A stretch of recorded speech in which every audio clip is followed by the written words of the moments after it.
Iglesia Jardín, desarrollando vidas victoriosas. Sin duda alguna, hoy es un día especial. ¿Y qué lo hace especial? Que tú y yo estamos con la disposición de escuchar la palabra de Dios. Que tuvimos esa actitud, primeramente porque Dios nos dio una vida para estar acá. Bendito Jesús. Hermanos, esta mañana quiero compartir con cada uno de ustedes una palabra que le hemos denominado, o el tema que le hemos puesto se llama multitud o discípulo. Multitud o discípulo. Y está basada en el libro de Juan 8, capítulo 8, versículo del 30 al 32. Amén. Esta palabra, hermanos, tiene una importancia especial en que cada uno de nosotros debemos de dar un paso más allá de una asistencia en nuestro templo. Bien, la palabra de Dios dice así: hablando estas cosas, muchos creyeron en él. Ese es el 30. 31 dice: dijo entonces Jesús a los judíos que habían creído en él: si vosotros permanecieras en mi palabra, seréis verdaderamente mis discípulos. Y el 32 dice: y conoceréis la verdad, y la verdad os hará libres. Amén. Sin duda alguna, esta palabra nos lleva a meditar. Primeramente, cuando hablamos de la verdad, y tú y yo, hermanos, sabemos que la verdad es Cristo Jesús. Amén. Quiero preguntar, ¿hay alguien que por primera vez nos visite, que es la primera vez que está pues en una iglesia o en una iglesia evangélica? ¿No? Bien. Hermanos, tú y yo hemos visto cómo Dios puede transformar vidas rotas, hogares destruidos, personas sin esperanza, personas que hemos perdido incluso el deseo de vivir. Muchos hemos llegado así a los pies de Cristo. Yo me identifico con eso. Personas que ya no creíamos que esta vida no tenía ningún sentido. Pero ahí está la compasión y la misericordia de Dios, porque Él nos recibió. Cuando nosotros no veíamos nada interesante en esta vida. Fíjense que una vez yo escuché una palabra que dice que muchos llegamos como muertos en vida a conocer de Cristo. ¿Y qué es muerto en vida? Personas que trabajamos, que caminamos, que nos movemos, pero nuestra mente está allá, con los problemas, con las dificultades que tenemos. Y sin embargo nos movemos, pero nuestros pensamientos están fuera de nuestro cuerpo. Eso es muerto en vida. Pero qué bueno es Dios, que nos recibió por compasión, dice, por misericordia y por amor. Bien, Vamos a tratar de definir un poco lo que son las multitudes. Vamos a volver al tema, multitudes o discípulos. Y esto de multitudes lo vamos a referenciar en el libro de Mateo 9:36. 9:36. Amén. Y dice así: al ver las multitudes, tuvo compasión de ellas, porque estaban desamparados, dispersas, como ovejas que no tienen pastor. Muchos llegamos, como les dije, como muertos en vida, sin saber para dónde vamos. ¿Qué vas a hacer mañana? Pues no sé. ¿Y qué es lo que has pensado hacer con tus hijos? Pues no sé. ¿Qué has pensado hacer con tu matrimonio? Pues no sé. Esos son personas que caminamos como ovejas sin pastor. Bien, ellos se acercaban a Jesús por un beneficio, por una necesidad. Y no es que esté malo acercarnos a Jesús cuando estamos cargados, cuando estamos afligidos, cuando estamos desesperados, no, es una buena actitud. Acercarse, muchos se acercaron, dice, por un milagro, por un plato de comida, por sanidad, por liberación, por una esperanza, por un cuidado, por una guía. Y Jesús tuvo compasión de ellos. Traigo un par de ejemplos que aparecen en la Biblia de esos grandes milagros donde Dios se presentó ante las multitudes. Y estas multitudes pudieron ver su milagro, pudieron ver su gran amor, pero no querían compromiso con Él. Amén. Y uno de esos grandes milagros es el de los 5 panes y los 2 peces. Todos hemos leído ese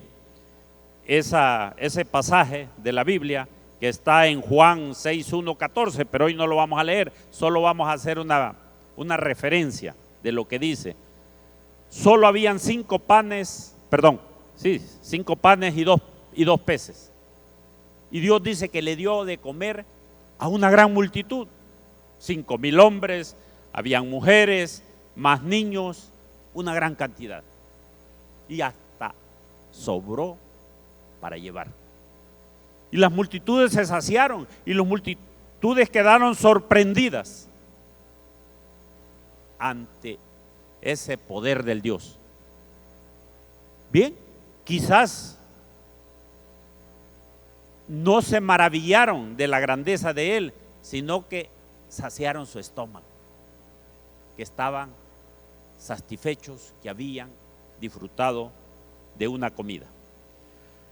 También hay otro milagro que Jesucristo hizo, y es de los 10 leprosos. Si quieres, puedes sanarnos. Y Dios sí quiere, porque te ama, porque ha dicho que sos tu hijo y porque te compró con precio de sangre. Jesucristo los sanó y les dijo que fueran donde sus líderes espirituales, o que hablaran de eso. Pero uno de los 10 regresó y le dijo: gracias, yo quiero caminar contigo, yo quiero servirte. Solo uno, los otros 9 fueron parte de las multitudes. Amén. Entonces las multitudes son aquellos que buscamos un beneficio, un milagro, cualquier tipo de milagro, pero no queremos ir más allá de un compromiso, de un sacrificio. Bien, esas son las multitudes y esas son mayorías, en todo lugar. Pero ahora vamos a llegar a lo que es un discípulo.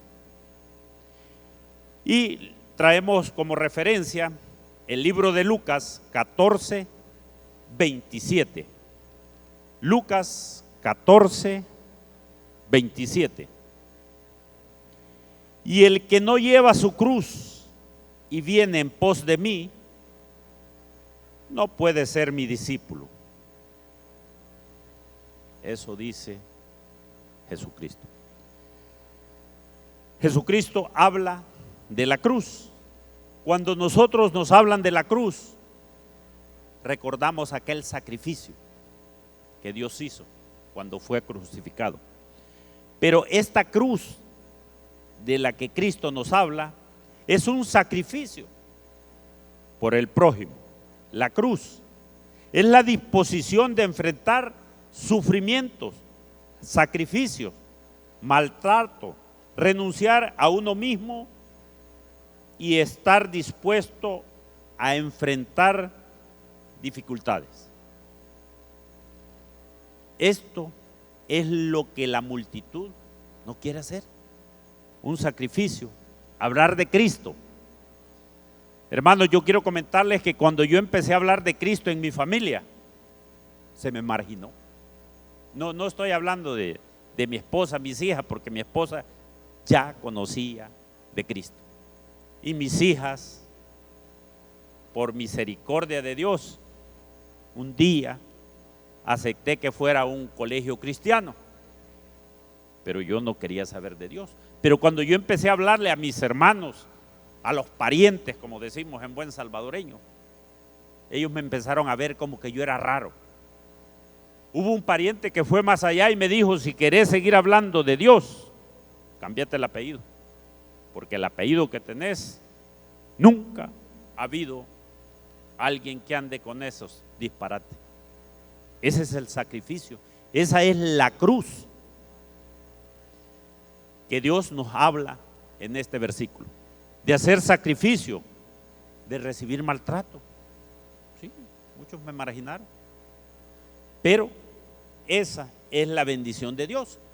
Lo que pasa es que muchos nos acostumbramos a este estilo de vida y voy a recibir los milagros de Dios, voy a recibir las bendiciones de Dios, pero tampoco voy a quedar mal con el mundo. Y no se puede. Eso es como pretender mezclar agua con aceite. No se puede. El aceite va a flotar. No se puede hacer esa mezcla. Pero muchos lo intentamos y lo queremos hacer. Amén. Un creyente, un discípulo, es un creyente con una relación cercana y de compromiso con Dios. No solo en adquirir conocimiento, sino de transformarse y vivir en obediencia, de acuerdo a la enseñanza de nuestro Maestro Cristo Jesús. Dice que el que nosotros aprendamos de la Biblia, el que nosotros leamos, no es suficiente. Ojo, tampoco es que sea malo. Yo recuerdo a alguien que me dio mis primeras palabras acerca de Dios. Me preguntaba: ¿tenés fe? No. ¿Crees en Cristo? No. Pero ¿saben lo que me dijo? Seguí viniéndome, me dijo. Por seguir viniendo corres hasta el riesgo de ser salvo. Amén. O sea, pero para ser un buen discípulo, dice que no solo basta con hacer presencia, no solo basta con estudiar la Biblia, no solo basta con creer, sino que hay que ir más allá, y eso se llama compromiso. Y el compromiso es ser un discípulo, y realmente el compromiso se adquiere cuando estamos agradecidos con lo que Dios ha hecho en nuestras vidas, en nuestros hogares, en nuestras familias, en nuestros trabajos, porque ya no caminamos como ovejas sin pastor. No, ahora sabemos que hay un objetivo, ahora sabemos que hay un blanco perfecto que se llama Cristo Jesús. Bien, ahora vamos a entrar en algunos principios fundamentales de un verdadero discípulo. Y tenemos dos principios fundamentales de un verdadero discípulo. Y el número uno es permanecer en la palabra. Permanecer en la palabra. Ser firme. Reconocer que ya no es lo que yo creo, que ya no es lo que yo pienso, que no es la tradición, la costumbre que en mi familia se practicaba. No, ya es reconocer que hay una palabra, que hay un manual de la vida que ha sido dado para ti y para mí, para que no nos perdamos. Amén. Si vosotros, en el versículo Juan 8:31, hay una porción ahí que dice: si vosotros permaneciereis en mi palabra, ¿ok? Pero ¿qué significa permanecer en la palabra? No es leer constantemente la Biblia, como les dije, no es que sea malo. Es vivir conforme a ella y permitir que guíe tu mente, tu boca, tus decisiones. Eso es vivir en la palabra. Es obediencia constante, no emoción pasajera. Muchos, y lo digo porque yo lo he vivido, a través de una alabanza, a través de una palabra, sentimos que nos quebrantamos, sentimos esa emoción. No es que sea mala, el problema es que tenemos que sostenerla, tenemos que ser constantes y permanentes. Amén. Por citar un ejemplo, cuando nosotros sembramos una planta, la sembramos en una tierra buena, esta planta crece, florece, sana, pero de repente esa planta la quitamos, la trasplantamos y la ponemos en una roca o en una plataforma de concreto. Esta planta muere, esta planta se seca. Ese es el cristiano cuando por emociones, cuando por temporada somos cristianos, y especialmente cuando estamos cargados, como decían las multitudes, porque necesitamos un beneficio, porque queremos ver un milagro, porque nuestra vida se está despedazando. Nos acercamos, pero conseguimos el objetivo. Nuestra vida es diferente, nuestra vida cambia y nos trasplantamos encima de una roca, encima de una plataforma, y los frutos se acaban y los milagros se escasean. Ya no hay milagro, porque los milagros los hace Dios, porque los milagros solo hay un ser en esta tierra que te los puede dar, las bendiciones, y ese se llama Cristo Jesús. Así es el creyente, estéril, no se somete a la palabra de Dios, no sirve, no quiere compromisos, pretende hacer lo que le da la gana, lo más cómodo. Hoy no voy a ir a la iglesia, mejor voy a dormir otro rato. Hoy no voy a ir a la iglesia porque, no sé, me siento mal, tengo algunos problemas y primero los voy a resolver y después voy a ir a la iglesia. Pero Dios nos invita y nos dice que vayamos a Él, los que estamos cargados, afligidos, desesperados, los que no tenemos una dirección, pero queremos hacer las cosas como nosotros creemos. ¿Qué hace el discípulo? Aquí voy a hacer algunas preguntas, pero no necesito que las contestemos. La idea es que hagamos la pregunta, pero podamos dar una respuesta a ella. Dice: toma decisiones basadas en lo que dice la palabra o en lo que opina el mundo? Bien, tu fe solo se muestra los domingos y los jueves en la iglesia o se vive todos los días. Nunca se nos olvide que todos necesitamos la cobertura de Dios todo el tiempo. Todo el tiempo. Yo, hermanos, en lo particular le doy gracias a Dios por llegar a un descanso una noche, pero ya desde antes de amanecer, yo ya le estoy pidiendo a Dios que me dé la cobertura del próximo día. Amén. ¿Por qué? Porque yo estoy convencido que ahí está mi fortaleza, porque yo estoy convencido que ahí está mi torre fuerte. Amén. Bien, ¿cuál es la importancia de ser un discípulo?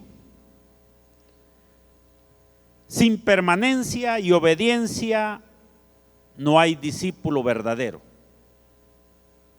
Pero sí, como les dije en un principio, sí se escasean las bendiciones. Amén.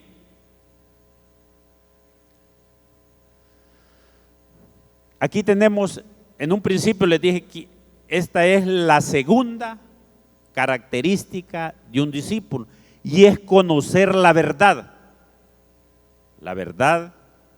que libera. Y ahí tenemos el versículo de Juan 8:32. Y dice, y conoceréis la verdad, y la verdad os hará libre. Pero ¿cuál es la verdad que tenemos que conocer? La verdad es Cristo. La cobertura es Cristo. Conocer el poder, su grandeza, su gran amor hacia ti y hacia mí, esa es la verdadera verdad. Esa es la verdadera verdad, de que Cristo te ama, de que Cristo tuvo esa actitud de morir en la cruz por ti y por mí. Algo que difícilmente se puede repetir en una persona, por muy buen discípulo que crea. Es una actitud casi imposible de igualar. Amén. Bien, pero ¿qué es la verdad? No es teoría, ni tampoco es filosofía, es espíritu de Dios. Es una persona, no cualquier persona, ya lo dijimos, es Cristo. Esa es la verdad, y esa verdad solo camina con el verdadero discípulo, solo camina con aquel que está dispuesto a hacer un sacrificio, si es posible, disponerse a que lo traten mal. Esa es la verdad. ¿Qué produce conocer a Jesús verdaderamente? Bien, produce libertad del pecado, libertad del temor, libertad del pasado, de la culpa, de la amargura, del rencor. Mire todo lo que nos quitamos. Todo eso te lo quita conocer la verdad o conocer a Cristo. Porque muchos venimos cargados. La amargura, el rencor, la falta de perdón. Bueno, nuestro pastor predicaba sobre eso. Y es una carga que te tira al suelo, hermano. Es una carga imposible de llevar si no es que Dios te dice, levántate, porque yo llevo la parte más pesada. Amén.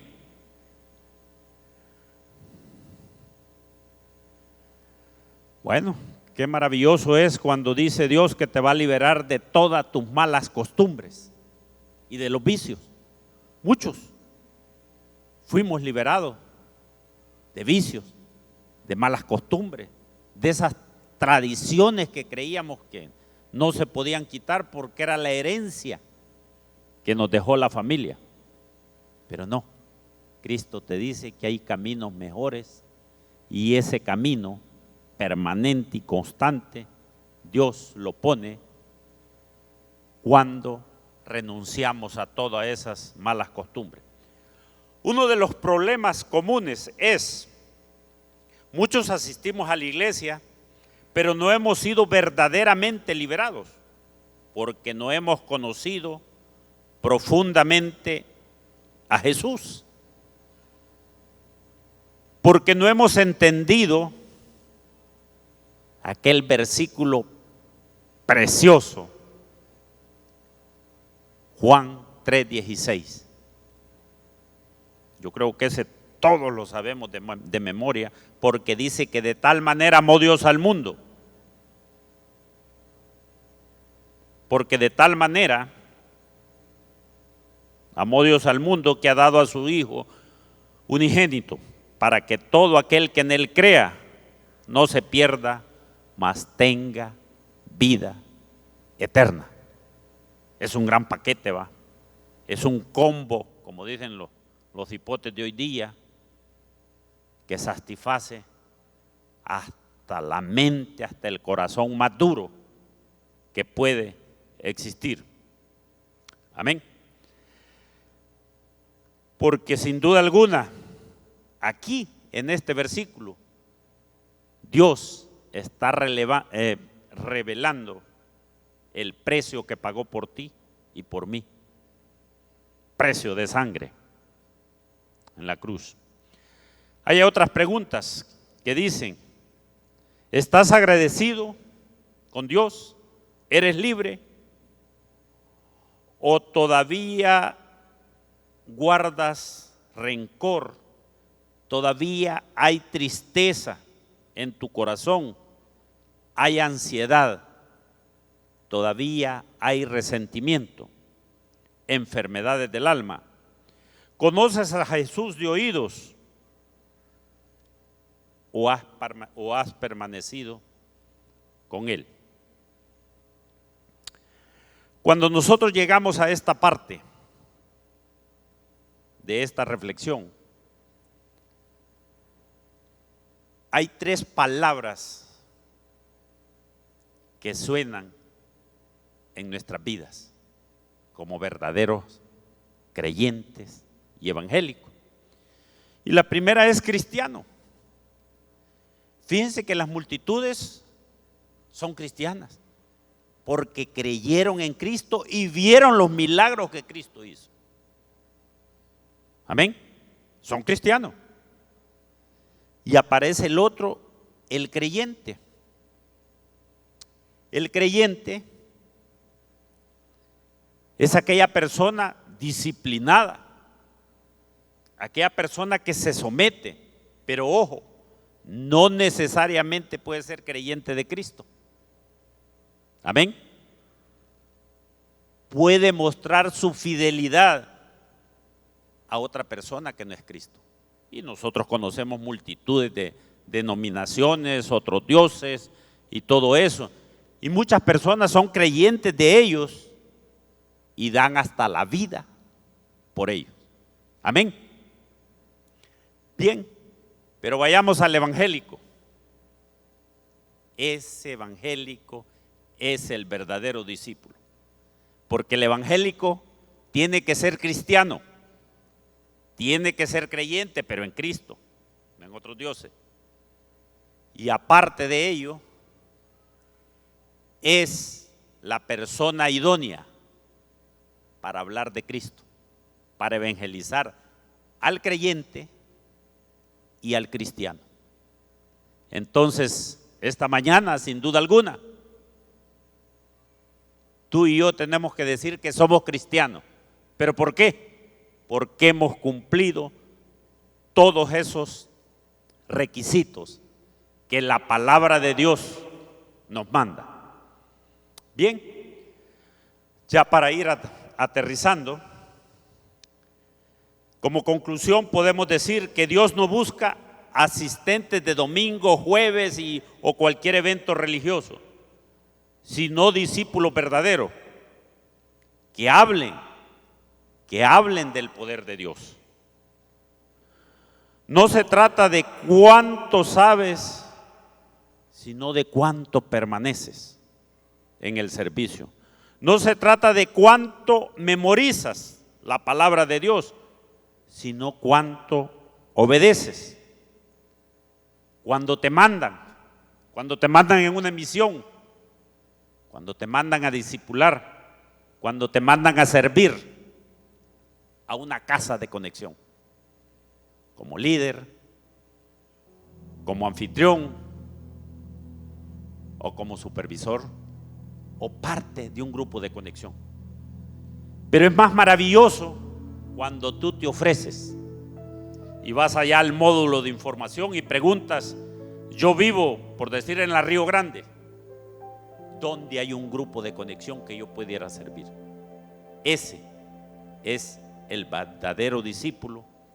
Y ojo con esto de discípulo.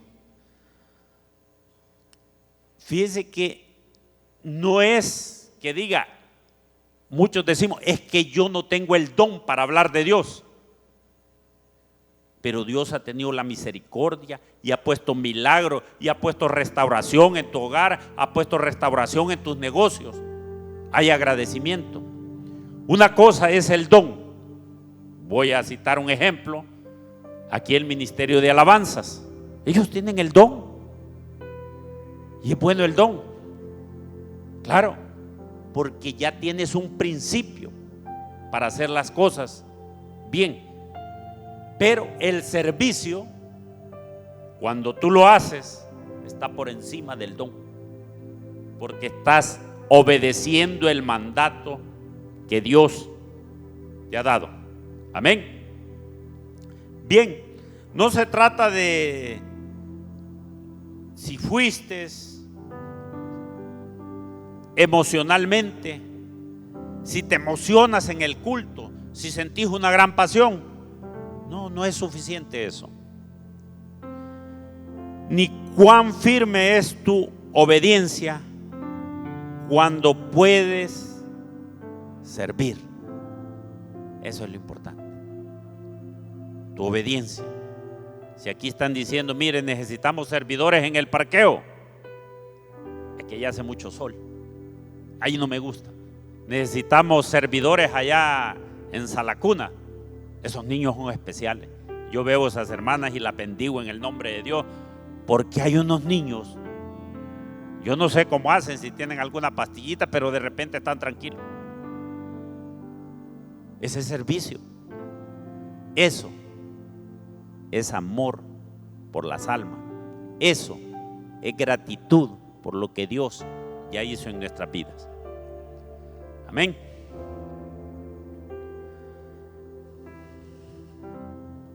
Todo eso solo se puede hacer por amor a Cristo, el servicio. Ya para ir terminando, quiero contar un mini testimonio que se me ha quedado grabado así en la mente. Y lo voy a decir. Hicimos una tarde alegre en el Platanar. Unos hermanos me dijeron que me iban a ir a apoyar con el perifoneo. Otro grupo de hermanos íbamos a ir a repartir volantes o brochur. Por estar esperando a los hermanos del perifoneo nos agarró la tarde, no hicimos ni uno ni el otro y me sentí mal. Me sentí incómodo, dije, no hice un trabajo bien, porque me gusta hacer las cosas bien. Se puso oscuro y como era un cantón, no hay alumbrado público, me vine y el siguiente día fuimos. Pero yo llevaba aquella cosita, que no había hecho lo suficiente. Pero hermanos, de repente Dios me pone un grupo de niños, 50 más o menos, con las manitos, haciendo la oración de aceptación como que se habían ensayado todo un año, gritando que aceptaban a Cristo en su corazón. Hermano, yo esa imagen no la puedo borrar de aquí, pero esas emociones, esas bendiciones, solo la vas a ver a través del servicio. Yo entendí que Dios me dijo: no, está bien lo que andas haciendo, pero no te preocupes, porque yo soy el que llevo el control de todo. Y esta tarde, ustedes le han llamado tarde alegre, y vimos la felicidad reflejada en cada niño. Hermanos, Dios nos ama, y porque nos ama, estamos aquí. Y porque nos amas, tenemos vida, tenemos salud, tenemos el sustento diario. Pero Él quiere que vayamos más allá de ser parte de la multitud. No, Él quiere que seamos discípulos. Él quiere que sirvamos, porque Él ya nos dio el ejemplo. Él quiere que adquiramos compromisos, no con la iglesia, no con los hermanos, no, es con Él y con esas almas que Cristo quiere que reciban ese llamado a través tuyo, a través mío. Y ojo, no es porque Dios no lo pueda hacer, si para Dios no hay nada imposible, pero ¿y tú qué es lo que estás dispuesto a hacer por todo lo que Dios te ha dado y por todo lo que Dios te va a dar? Amén. Hermanos, vamos a ponernos de pie. Vamos a hacer una oración donde le vamos a decir: gracias, Padre, porque esta mañana yo reconozco toda tu grandeza, todo tu gran amor. Señor, yo reconozco que si estoy en este templo, que si estoy de pie, si tengo fuerzas, si tengo salud, si tengo sustento, es porque por tu amor y tu misericordia. Hoy, Jesús, tú sabemos, Señor, que tú nos llamas a una relación contigo, no a una religión. Tú no nos has llamado, Señor, para que seamos asistentes permanentes a tu templo. Tú nos has llamado, Señor, para que compartamos tu palabra, para que le compartamos a los demás cuán grande y maravilloso eres tú. ¿Y qué es lo que has hecho en mi vida? ¿Qué es lo que has hecho en mi familia? Señor, esta mañana nos comprometemos a permanecer en tu palabra, a obedecer tus mandatos, Señor, acercarnos a ti y a esas almas que tanto lo necesitan.